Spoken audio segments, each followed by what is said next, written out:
Hey Collective, what's up? It's your girl Infamous Empress Rose. Coming to you guys, together you guys here today. Together my spirit guides, my ancestors here today to tell my truth, to tell my story. I've waited all my life for this day. October the 4th, 2025. I tell my truth, I tell my story. So I typed some things up from my journal. I was going to write it, but it was way too much.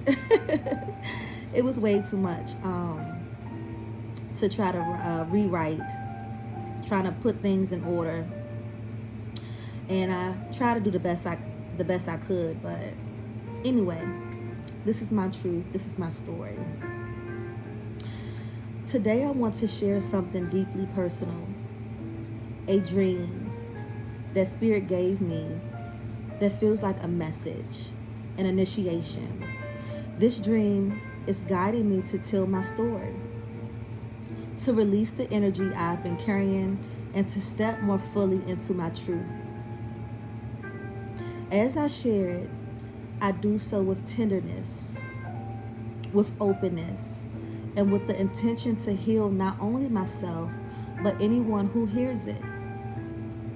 This is my offering, my caress. I invite you to receive it with an open heart. I had a dream just the other day that I went to the hospital for something, but I can't remember what.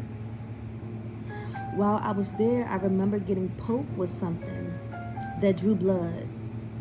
While the doctor was examining my body, she found a little bump by my pelvic bone. She took a needle, felt around it, and said she could feel it. Then she stuck me with it and made a little hole. We both looked inside of it. She told me it was something that started with a C. She named it Caress or something like that. She asked me how long had I had the bump, and I told her for about 2 months. She asked if it bothered me, and I told her no. She said she was going to have to do surgery on it to remove it. Then I asked if I had then she asked me if I had any extra clothes for when I leave. I told her yes, that I had brought clothes anyway. She said something about signing papers for a copay. I told her that I had insurance that would cover it, but she said I still needed to sign some papers. I told her okay. I ended up telling her I needed to go somewhere. I remember being with a man the entire time, but I can't remember if I knew the man. I believe it may have been my brother, because when I was in the food area, I think I said his name. I told him, we're in the wrong food area. I had seen a sign that said, for members only. So we had to find the cafeteria. The doctor told us to go get food before she started, and I was going to be there overnight.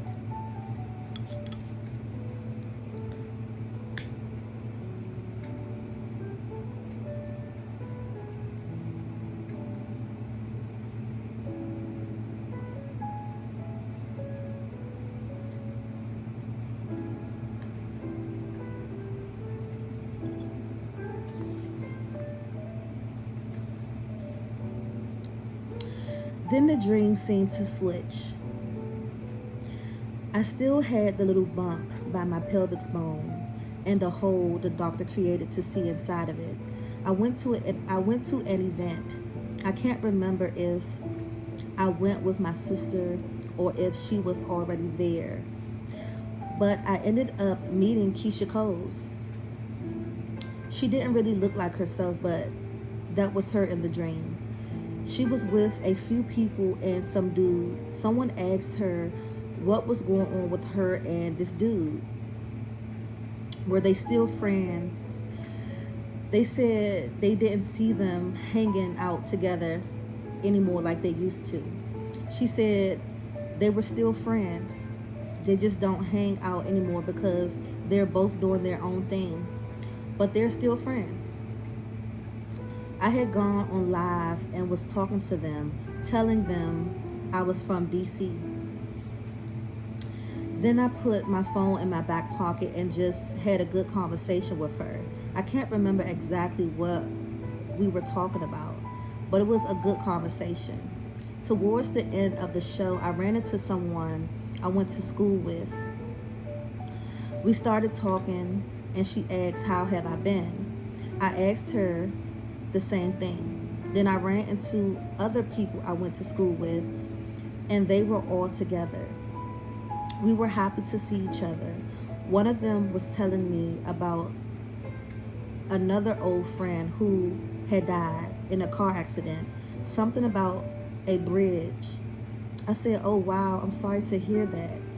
We started walking outside and I told her that my sister was over there across the street. I told her I had just came across an old picture of her and my sister and described it to her. She said, "Yeah, I remember that." I asked her, "You remember when we used to be beating bitches up?" She said, "Yes, OMG. I said, "Girl, people forgetting because motherfuckers grown up and changed their life." She ended up going over and talking to my sister for a little bit. Then we left. Somehow we ended up with my mother. I'm not sure if it was my mother's house or my house, but I remember my mother saying, why did you go out when you know you got that thing on your leg and you have to get surgery?" There was some stuff that had gone inside of the hole, so my mother, she got it out. After that, I was fixing my hair and saying, "I've got to get back to the hospital." But the dream switched again and I don't remember going back.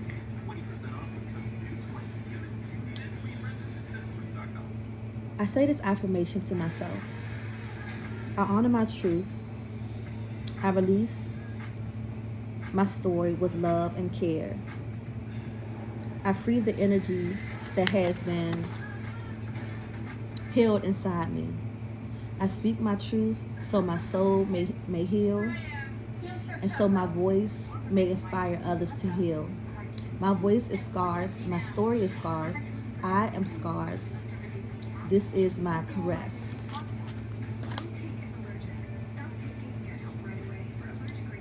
I begin this story by acknowledging something I've carried deep inside of me for many years.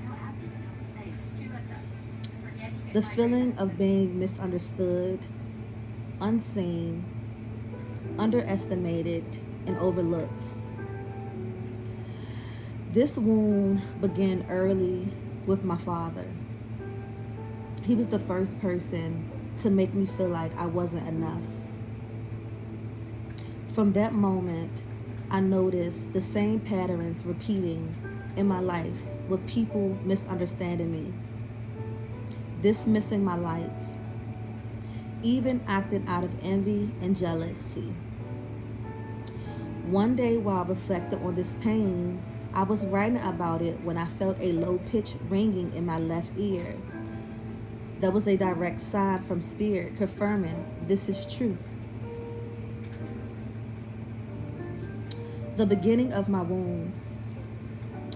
From the earliest years of my life, both of my parents treated me and my brother with neglect. Their care was never about protecting us or nurturing us. It was about maintaining an image. The way we looked to others mattered more to them than how we felt inside. I remember growing up in a home where love felt conditional, where approval came only if we fit into their version of perfection. My mother often kept her distance emotionally.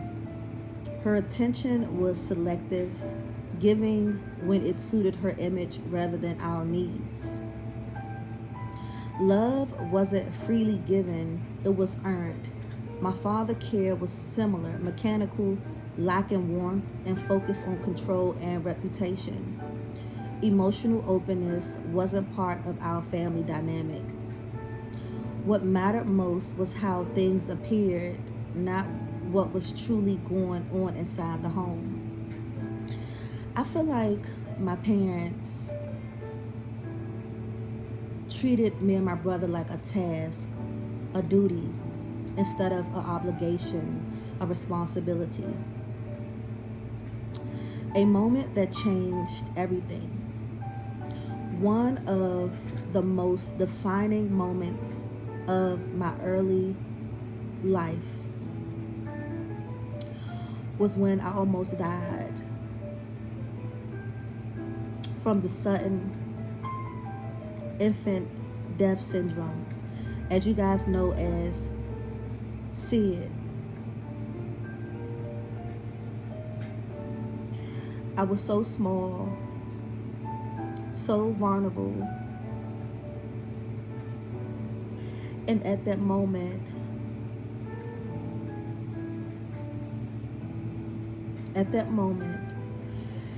there was no urgency from my parents, no deep protective instincts.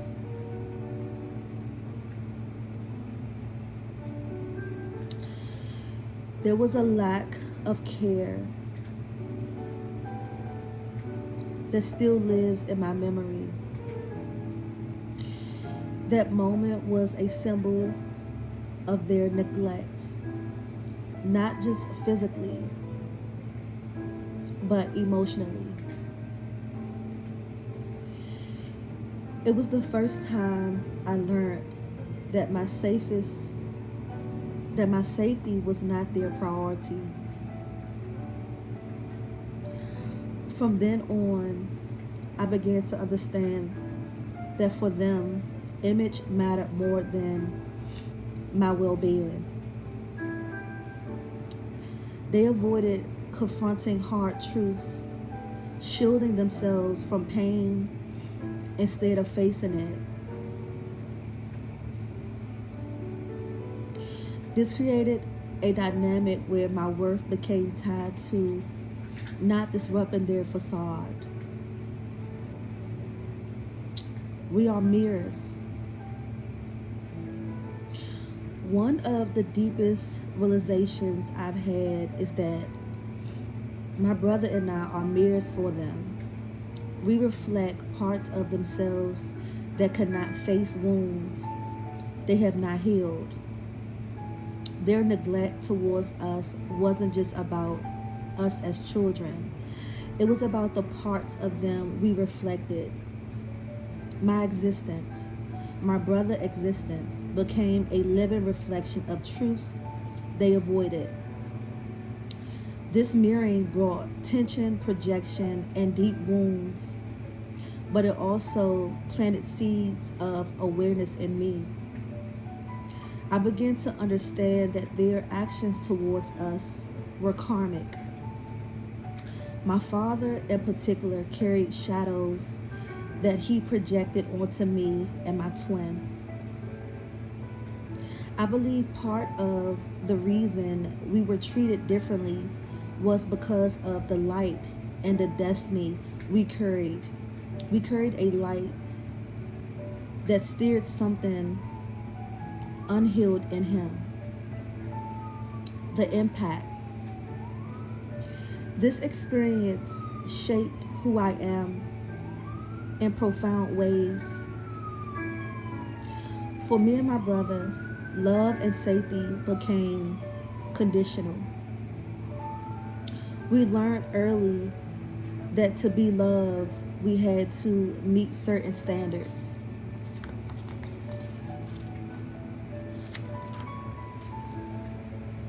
And not to disrupt the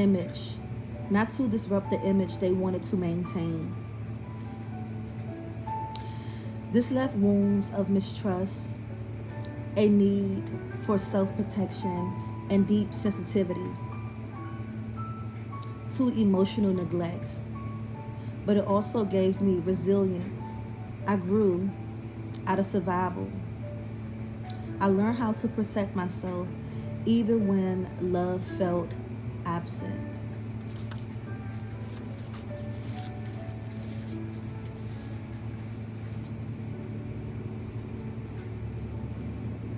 Mother wounds. I want to talk a little bit about my mother.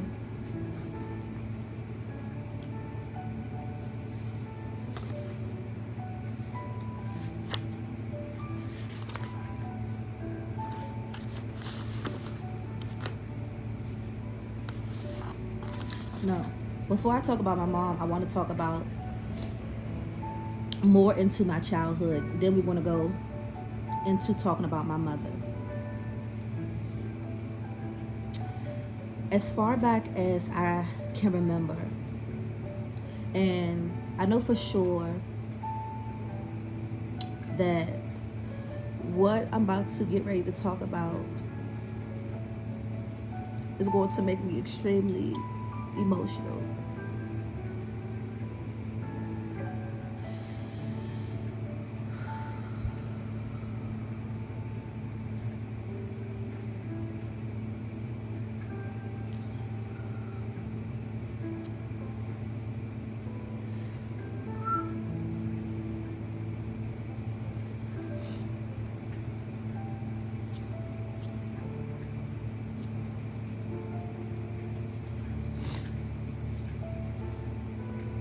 As far as I can remember, I rocked back and forth. No one taught me to do this. It was something I just did naturally. I didn't understand why I felt the need to move this way, but it became a part of me, a way to soothe myself when the world felt overwhelming. The rhythm of rocking helped me feel safe, even when nothing else made sense. It was like my body found its own language to express what my mind couldn't yet put into words.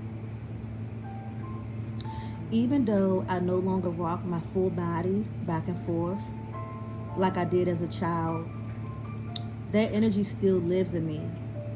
Now, I find myself rocking my legs instead, especially in moments when there are too many energies around.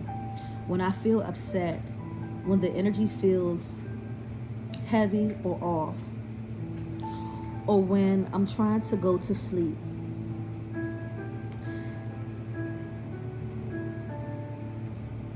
It becomes my way of scanning and shielding.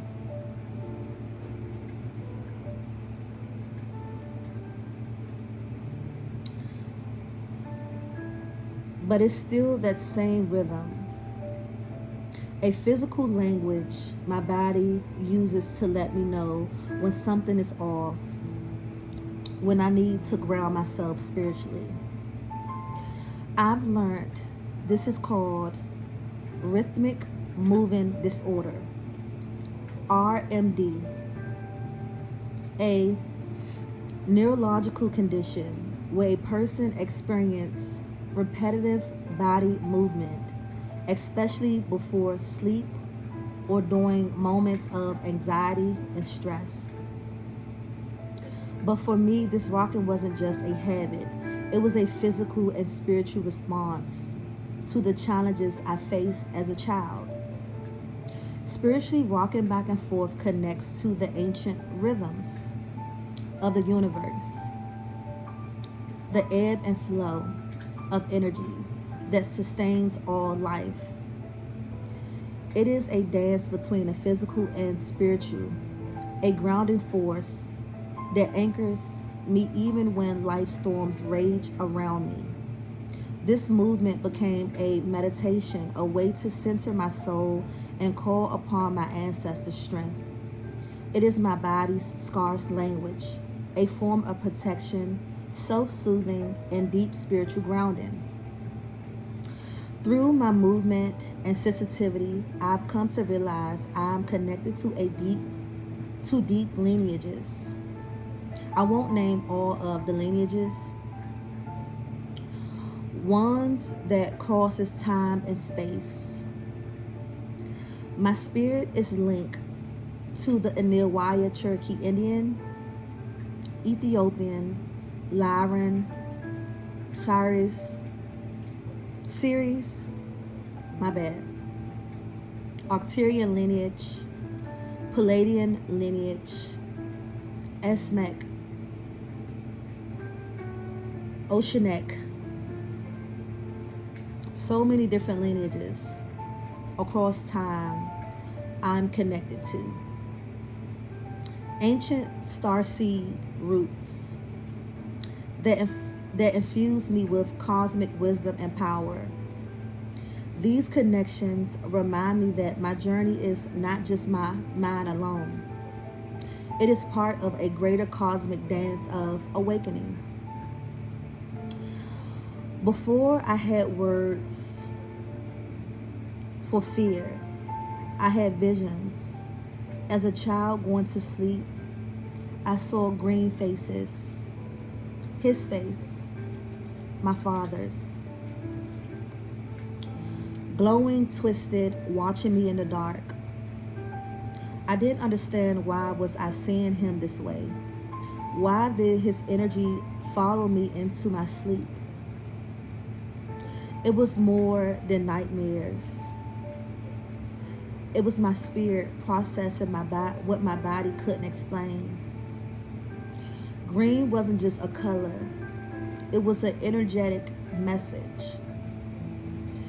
Green connects to the heart chakra, the energy of love, emotions, and connections. But when heart energy is blocked, wounded, or twisted, it shows as jealousy, control, or rage.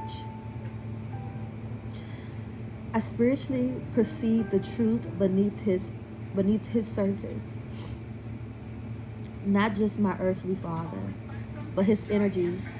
My soul warned me, this is not safety. This is not love. To protect myself. The faces weren't random. They were intuition made visible. He didn't understand my difference. Didn't understand my light. Didn't want to. In those moments, walking to sleep, trembling inside silence, I knew something was off. I couldn't name it, but I felt it in my bones.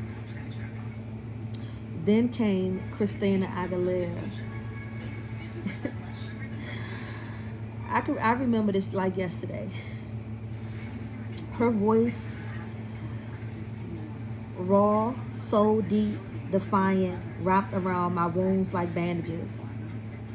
Watching her sing, I felt something inside stand up. Something curled in fear finally found a mirror, music, light, freedom. I didn't know her story. I didn't understand all the lyrics, but I felt her. I saw myself in her. I dressed like her for Halloween all the time. Blonde wigs, glitter, attitude, and all. In my little mind, I was Christina. I needed to be. When she sang, I felt seen, but my father, he hated it. He hated my admiration for her. He hated the confidence she gave me, maybe because of her story, surviving abuse, owning power, refusing silence, mirrored everything he tried to suppress. He mocked me. He made fun of my weirdness and that I was different. Hated my joy. Now I see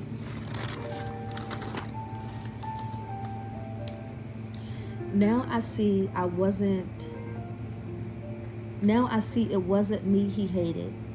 It was the freedom I represented. My light triggered his darkness. He used to beat me He used to beat me with his hands and belts. The punishments weren't just discipline. They left scars and bruises. I remember the burning pain, my body flinching before the hand raised. Silence became my safety. He tried to control what he couldn't comprehend. My joy, sensitivity, spirit. What he couldn't kill was the fire in me. Singing, dancing, surviving, even quietly. Now I understand. He was broken too. His pain became punishment. His confusion became control, but I no longer carry his misunderstanding weight. I survived. I transmuted. I reclaimed my voice just like she did. Christina wasn't just a pop star. She was a lifeline, a mirror, a message. I wasn't crazy or I wasn't too much. I was powerful. I was never meant to be silent. I was meant to sing. I was meant to be heard. If you ever been joined to someone who made you feel alive again, don't second guess it. That connection might be spiritual, soul memory, a reflection of your higher self reminding you you're still here, you're still worthy, you're still radiant. I survived because I had a voice to sing to, and spirit reminded me freedom is possible even in dark. I want to talk a little bit about school. School never felt like a safe place. School was supposed to be where we learn, where we laugh and find friends. But for me, it was more like a performance. I showed up every day, a version of myself that made others comfortable, quiet enough not to be labeled smart,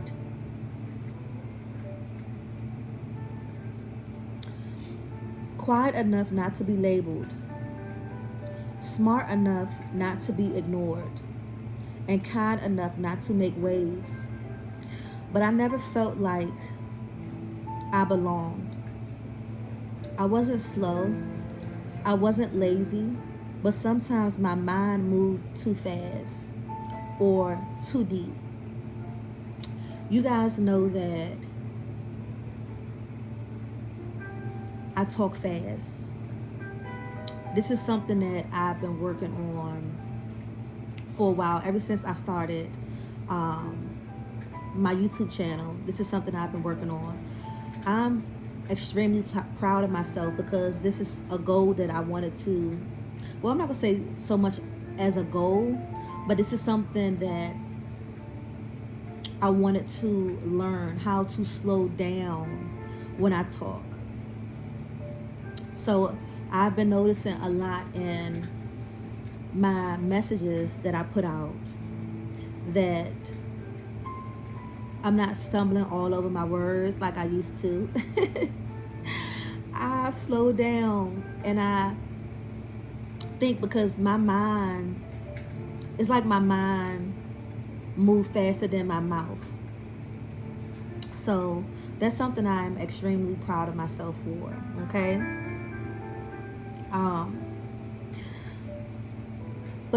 But sometimes my mind moved too fast or too deep. I could focus on things that fascinate me for hours, but the moment it felt forced, my attention would scatter like dust. No one ever told me this might be ADHD. No one explained what it meant to be neurodivergent in a world built for sameness. Instead, I was told, pay attention. You talk too much. Stop daydreaming.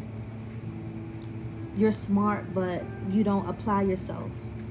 They didn't see how hard I was trying just to exist in a system that never saw me. I wasn't just a student, I was a mirror. I could feel when teachers were overwhelmed. I could tell which students were silently hurting. I could hear the energy behind people's words, not just what they said. I wasn't just learning math or reading. I was reading people, reading energy, and silently trying to survive it all. Sometimes I would finish a test and just sit staring out the window, not because I was bored, but because my spirit was somewhere else, wishing for freedom, wishing for more. I had friends, but I often felt like an outsider, even in a group. I could laugh with others and still feel lonely because they didn't really know me, not the deep version of me. Layered spirit, hold on. Yeah, not that version of me. Layered spirit seeing version of me. I didn't talk about dreams or my sensitivities. I didn't mention how I felt drained after lunch or how certain people made my stomach hurt because I thought I'd be labeled weird. So I smiled, I blended, and I waited for the bell to ring. But third grade changed something in me. There was a girl. She was older than me, bigger than me, and she was really mean. She had been held back twice and wasn't supposed to be in my grade. From that moment I started that school, she made me a target, all because I was different. Maybe she saw something in me she didn't understand. Maybe she was just hurt and needed someone to project that hurt onto. Either way, I felt like I had no peace at school. I would tell my older sister and my twin brother. They would defend me, protect me, speak up for me, and I was so thankful for them. But something in me knew I had to find my own voice. One day, I did. I stood up to her. I don't remember every word I said, but I remember how it felt, like something in me clicked. The timid child inside me finally said, "No more. No more." And from that day on, I told myself, I will never let anyone bully me. I will never let anyone bully me again. Not with words, not with silence, not with energy. I reclaimed something that day, not just my power, but my promise to protect myself. After that moment in third grade, something shifted inside of me. I still felt different, still felt misunderstood, but I didn't feel powerless anymore. I started speaking up more, not loudly, but clearly. I learned how to look people in the eyes, even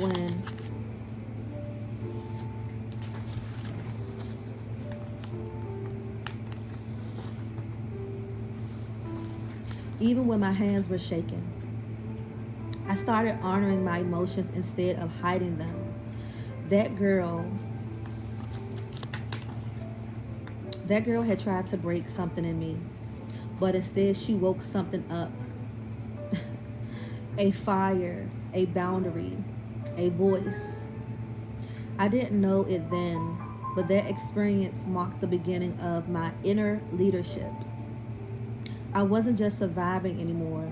I was slowly becoming someone others looked up to. Look to. The same thing. The girl who had once been bullied began to protect others.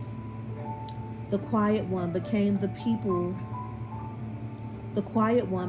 one people confided in. I still had my struggles, still had moments where I wanted to disappear or go invisible. But deep down I knew Now I could stand up, I could speak up, and I would never be easily to break.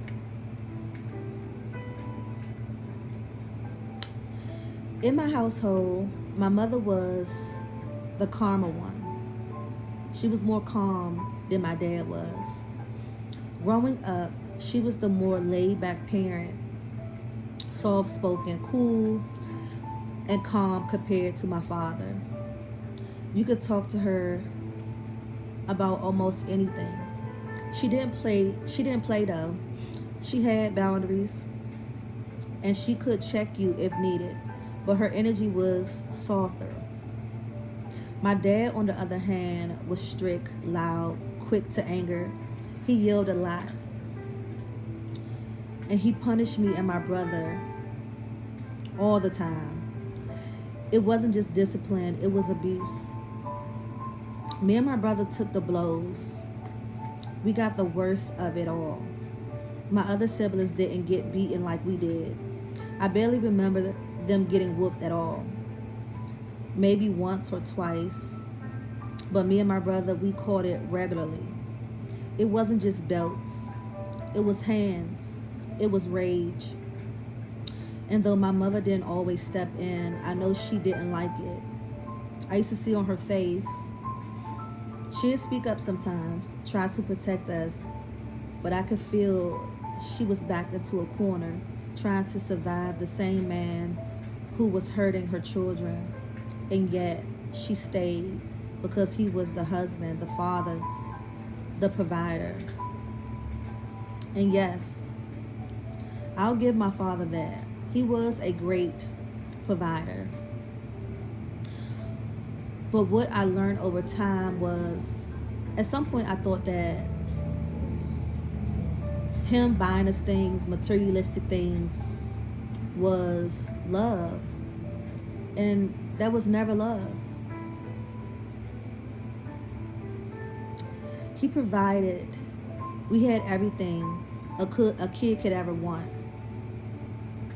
The newest clothes, the hottest shoes, the newest toys, go-karts, trampolines, trips, birthday parties. We had it all. Our home looked picture perfect from the outside, but no one saw, but what no one saw was the pain hidden behind the gifts. I used to show my friends the bruises, tell them what was happening, and they would say, "Girl, why don't you call the police? Why don't you call the people on your father?" And I used to say to them, "Y'all, I can't do that. If I was to do that, I won't have all the things I got. Y'all won't even be able to come over my house anymore and enjoy the things that we got." My friends, they used to love staying at my house. They looked at my parents like their parents. Some of them didn't even want to go home. They thought that my parents was so amazing, but they didn't see what happened after the music stopped and the home got quiet.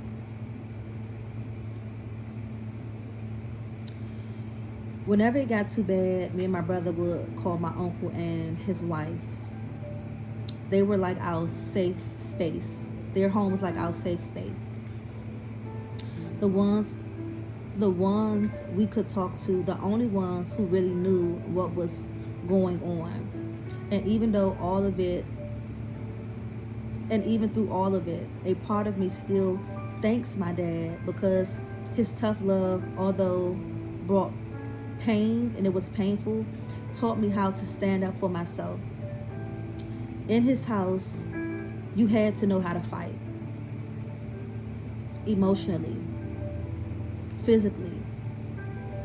His favorite line was, "I don't raise no suckers." And I believed him.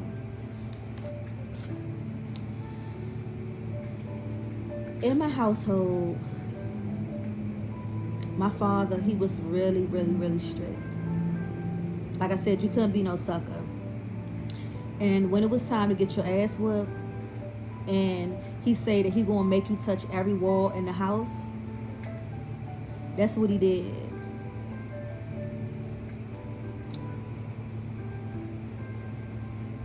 The ass whoopings that I used to get, y'all, no girl, no child should ever had to endure. Ever had to endure. Now I want to start with talking about my mom. We done talked a lot about my dad. I want to talk about my mom now.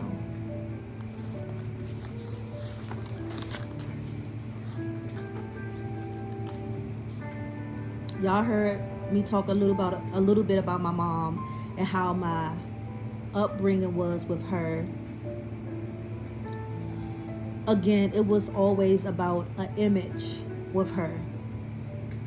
And I didn't realize that until I started to get older, until I started to dig, until I started to reflect back on my childhood and just learning so much, discovering so much about my childhood. At some point in my teen years, my dad ended up going to jail. I don't want to talk too much about it, but I'm going to try to sum it up. Once my father ended up going to jail, mind you, my mother was a housewife. My mother didn't work. She stood at home, took care of the kids, and my dad would give her money. My dad was controlling to her as well, and I didn't realize that until their divorce, the breakup. Again, my dad ended up going to jail, and things changed. And when I say things changed, things changed in my home drastically, because the money that my father gave my mom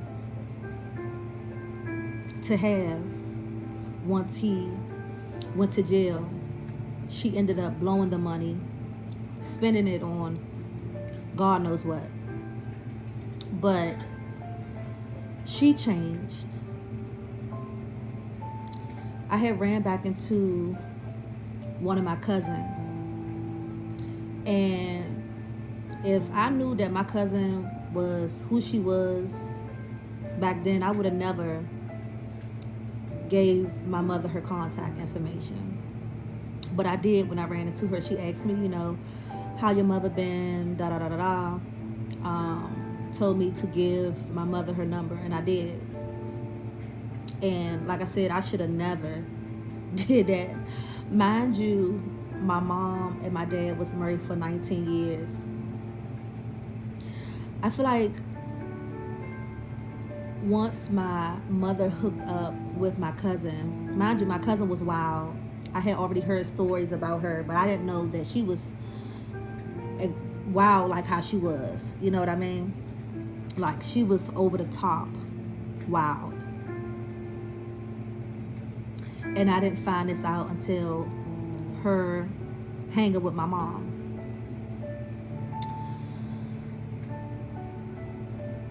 I realized that my mom had got married so early. And this is how I feel. This is my opinion. I feel like she didn't get to experience I feel like she didn't get the experience to have, I'm not going to say have a childhood, because I really don't know about her childhood. I know some pieces about her childhood. I'm going to say about her teen years. I feel like she didn't get to experience her full self in her teen years, like to be a teen, to be a child, because She got married, but her and my father got married when she was young. I think her and my father got married with my mom, because my father is like 6 years older than my mom, 6 or 7 years older than my mom. My mom got married to my dad when she was 18, and she had my older sister.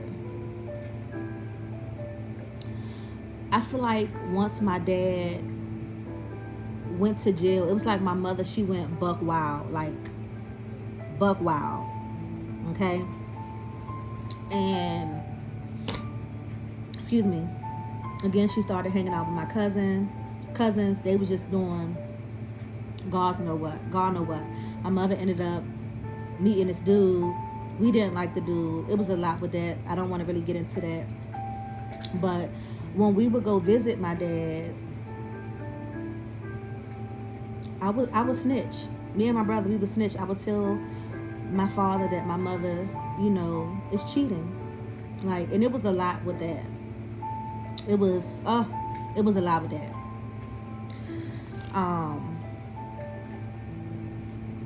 But I say this to say, I feel like my mom resent me.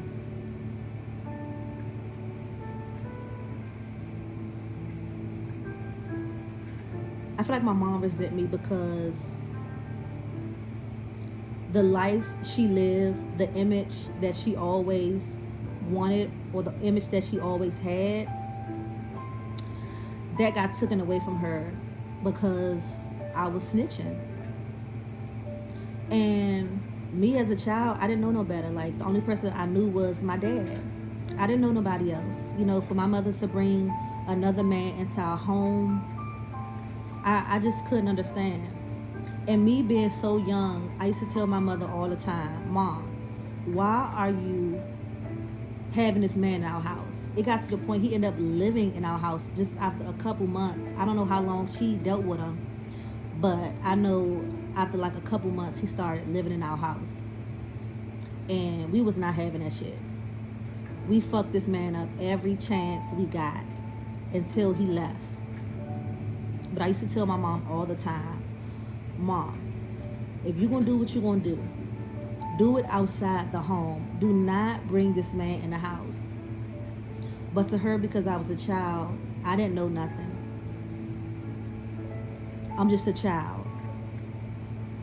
When I was really telling her something that was for her own good, telling her the truth, you should not bring this man into your home. You don't know if this man is a rapist. You don't know if he's a predator. You don't know anything about this man because you've been dealing with him. We don't know this man.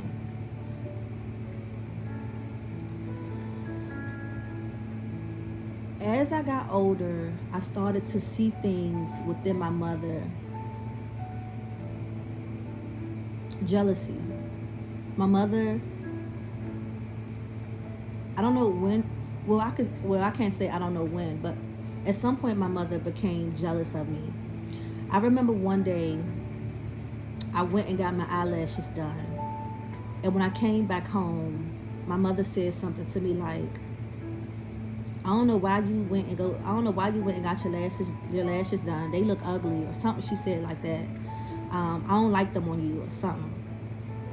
And y'all, that shit really broke me. It really hurt my feelings, because it's like, damn, that's coming from my mother. My mother already know what I go through with women.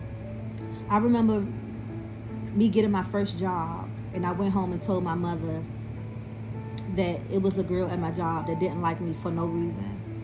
And my mother told me like, well, you're just gonna have to deal with it. She's not gonna be the first one. You are a pretty girl. This is something that you're gonna have to deal with. So to see that and to hear that coming from my mother was just like, are you serious? And to be honest, I really didn't pay it any attention that back then. I think I was probably about 14 or 15 years old. It was when I got older is when it was confirmed that my mother was extremely jealous of me. Mind you, I moved out my mom's house when I was going, I think I was getting ready to turn 17 years old. Yeah, I was getting ready to turn 17 years old. I had met my son father. And when I got my first job, being though my mother blew all the money that my father left her, my mother would try to take my checks to pay her bills. I would give her money, but it was like she wanted to take my entire check. It was like, when I got paid, give me your check. And it was like, no, I already be giving you money towards bills, which I feel like I shouldn't have to. I'm your child. But I did anyway. So it got to a point where I told myself, I started to save up money. And when I met my son father, because though he was a little older than me, I asked him, could he get my apartment in his name? And I moved out. I ended up moving out. My mother has stayed with me in every apartment that I've ever had, except for one. My siblings has came and stayed with me. When I tell you that my mom talk bad about me every chance she get, she's talking about me. She's gossiping about me. Sending me the evil eye. Praying on my downfall every chance she get.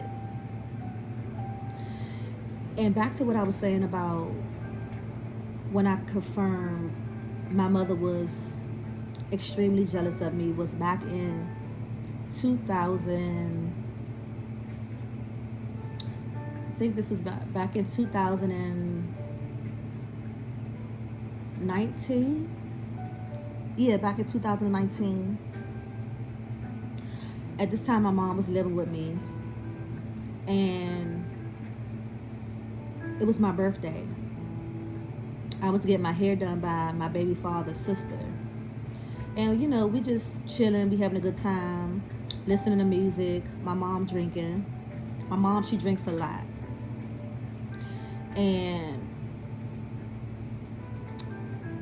she drinks a lot because she uses drinking as a coping mechanism from her past with the breakup, the divorce from my dad. Because like I said, her and my father, they ended up divorcing. When he finally came home, he left her.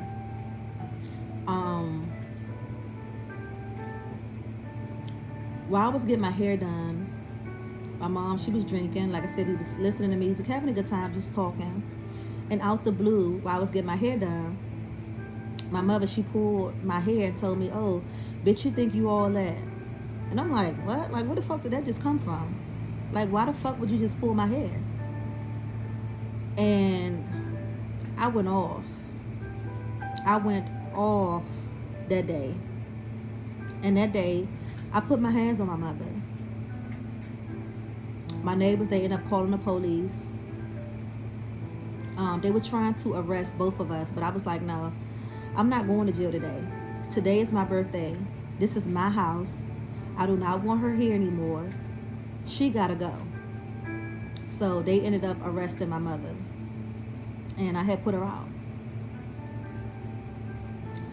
Back in 2020, I let my mom come back to my house. And at the time, it was a guy I was dating. And I've never even told her this. But I know what she did. Back in 2020, a guy that I was dating at the time came to see me. He called me and told me he was outside my house. And my mother, she went out there. She was pressed to go out there before me. And I'm looking like, hell, you pressed to see him before me. You know what I mean? But she used to call him her son-in-law. And I was still in the house. I think I was still putting something on, and they was out there talking. By the time I got out there, he was irritated. He told me, like, tell your mother get the fuck away from my car. And I'm like, like, what the fuck was that about? And he was like, I'm gonna tell you once she leaves. So I told my mother, I was like, Mom, go ahead and go in the house. So she went in the house, and he told me that when my mother had gave him a hug, she kissed him on his cheek. But when she kissed him on his cheek, she like kissed him close to his mouth. Like it was almost close to his mouth. Mind you, I never said anything to my mother about this.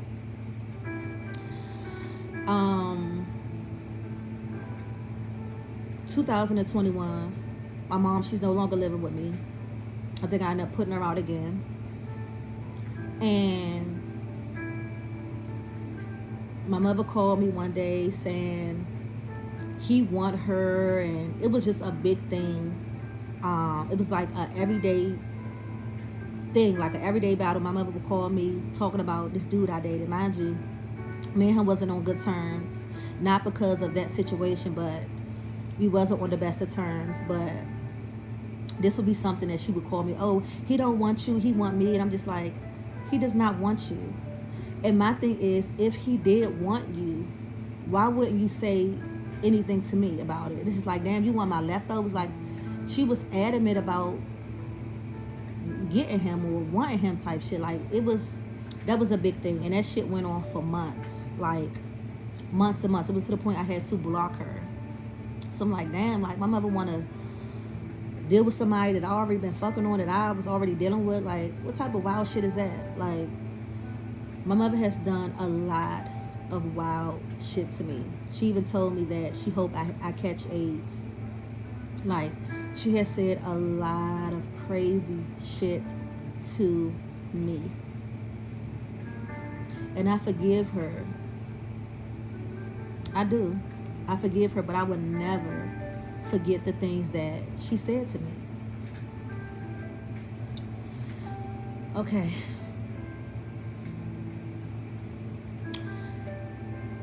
In this part of the story, I'm talking about my mother, I'm talking about my older sister, and I'm talking about my youngest sister.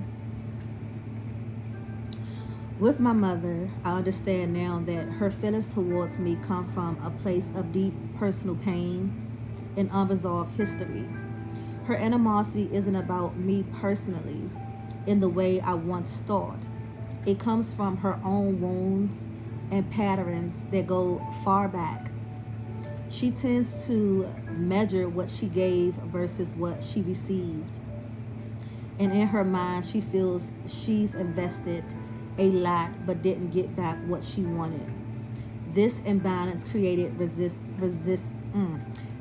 imbalance created resentment, and it is tied to my childhood memories and unresolved family dynamic that continued to replay.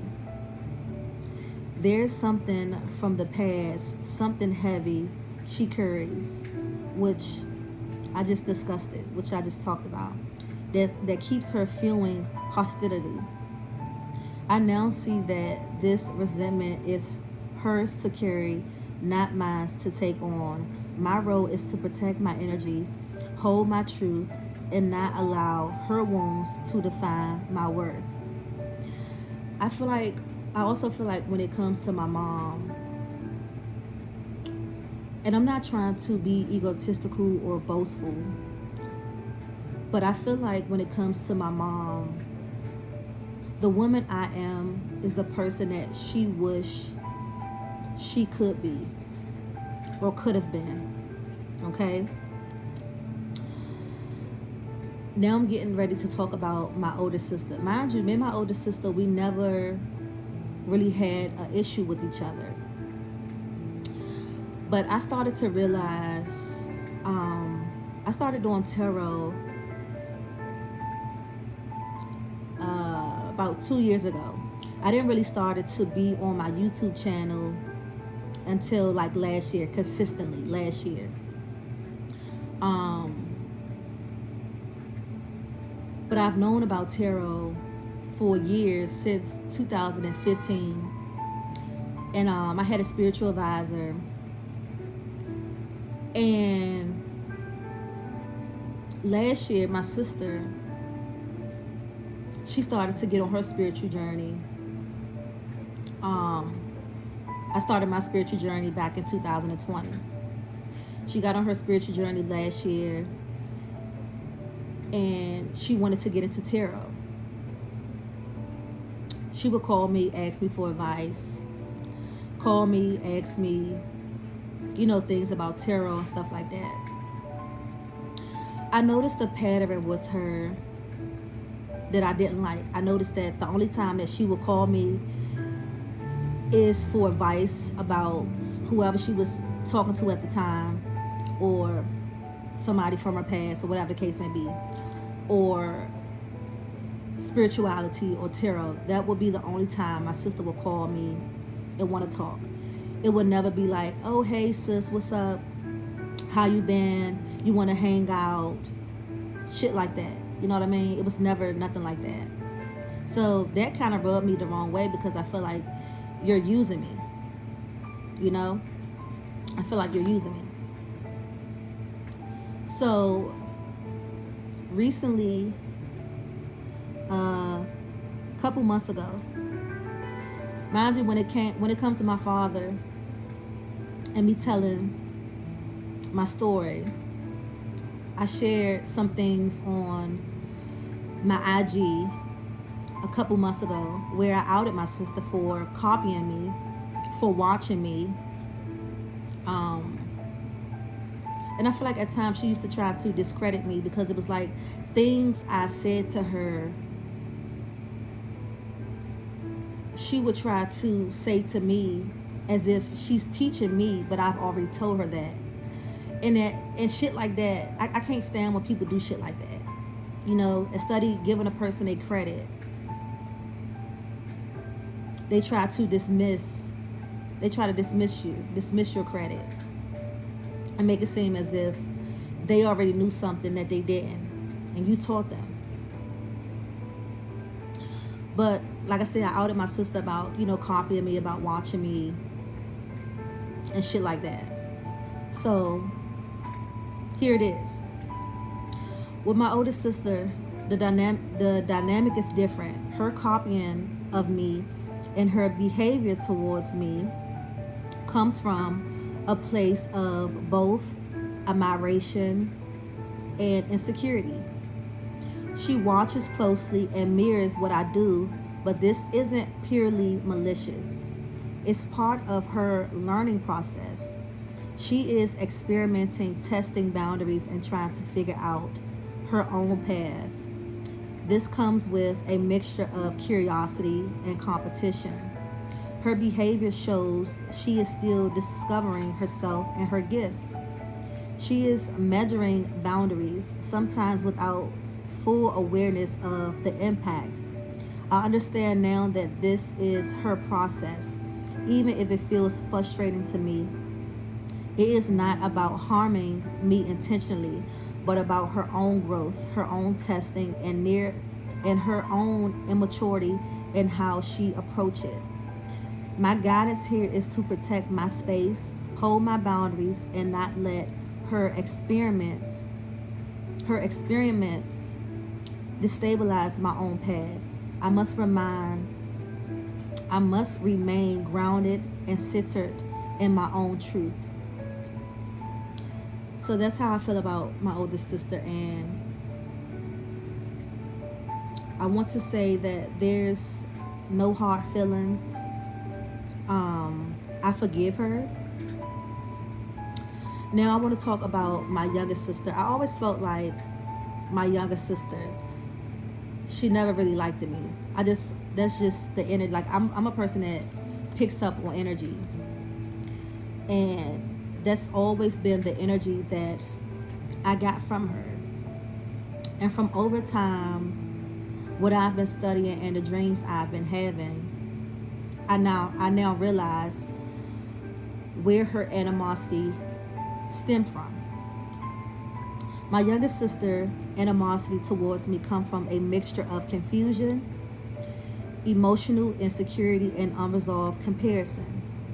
There's something she carries from family history that keeps her stuck, something she hasn't released. She is measuring fairness and testing her own place in realization. She is measuring fairness and testing her own place in relation to me. Her feelings are not purely about me, but about her own inner struggles and family dynamics she hasn't yet worked through. My role is to protect myself and not try to fix her feelings. I must hold compassion without giving her power over my peace. What Spirit has shown me is that all three of them carry their own wounds, patterns, and lessons. The issues I experience with them are not reflections of my value, but reflections of their own paths and the histories they carried. My task is not to fix them, but to stand firmly in my truth, protect my energy, and set healthy boundaries. This is about sovereignty, choosing to walk in my own power, holding compassion without surrendering my peace.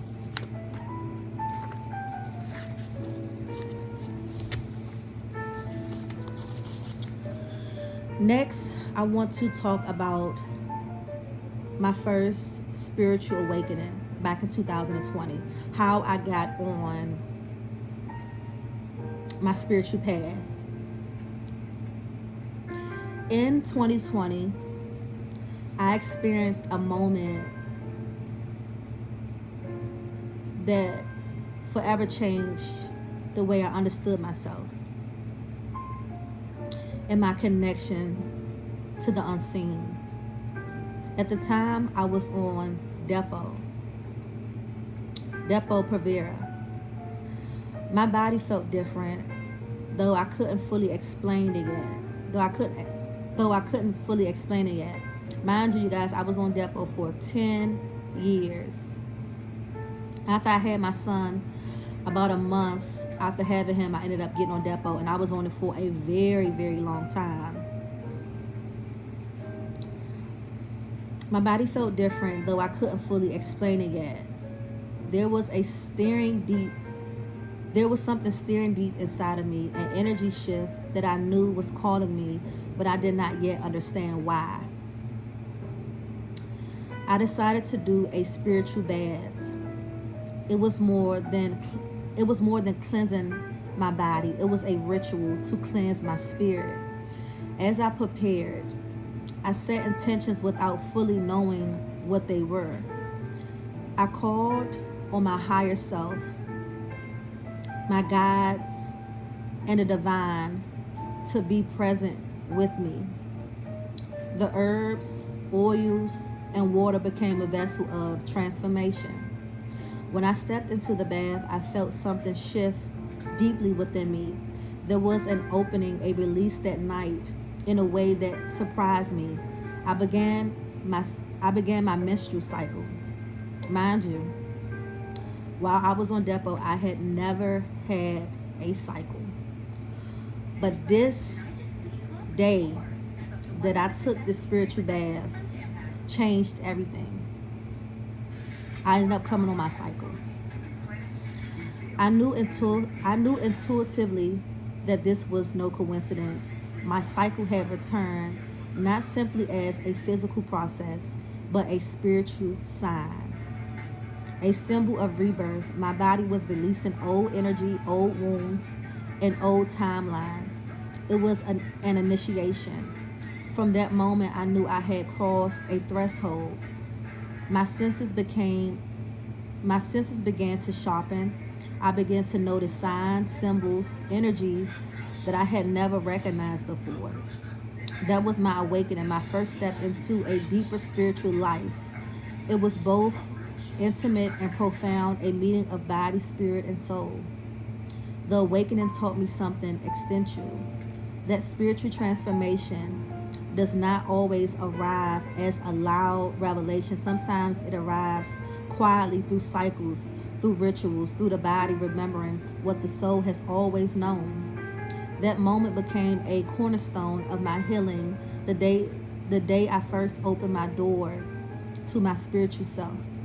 Now I stand here years later, still walking that path. I'm healing, I'm remembering, I'm standing in my power. I know my journey is mine alone, but it is also a thread in the greater. It is also greater for life, for my life and spirit. My first awakening was not just, I forgot, there's a missing word right there. But anyway, bear with me.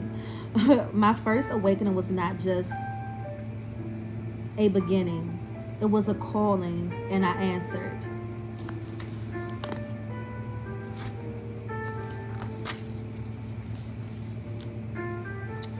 My healing is still unfolding. I've been working to release the deep wounds of my past, to break cycles of neglect, silence, and to reclaim my power. I've learned to see myself through my own eyes, not through how others treated me. I've learned to love myself without condition, to embrace every part of my story without shame. I've learned that healing is not about erasing the pain. It is about reclaiming the power in it. Every layer I heal brings me closer to truth. I've learned that my worth does not come from the recognition of others, even if I long for it.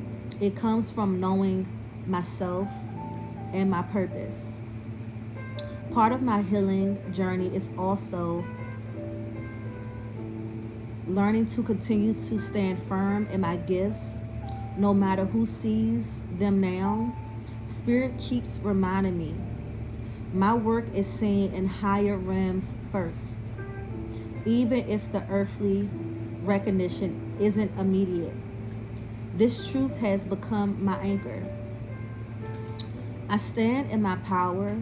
I stand in the truth that my worth is not tied to their approval, and that my story is not defined by their neglect. I have stepped into my healing, into self-love, into claiming my truth. I'm choosing no longer to carry shame or lack of validation from my childhood. I'm healing the little girl inside who longed to be fully loved, seen, and claimed. I'm breaking cycles.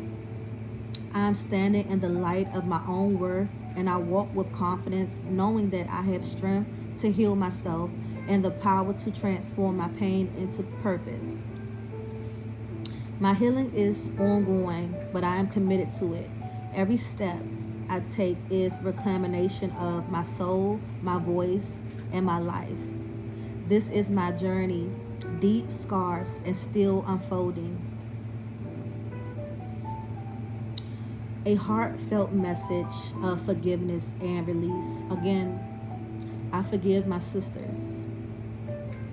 I forgive my parents. I forgive my parents not to excuse what they did, but to free myself from carrying their pain and my own wounds forever. Forgiveness for me is not about giving them permission for how they treated me. It is about reclaiming my peace. It is about releasing the hold their neglect once had over my heart. I forgive them for not seeing me the way I needed to be seen. I forgive them for valuing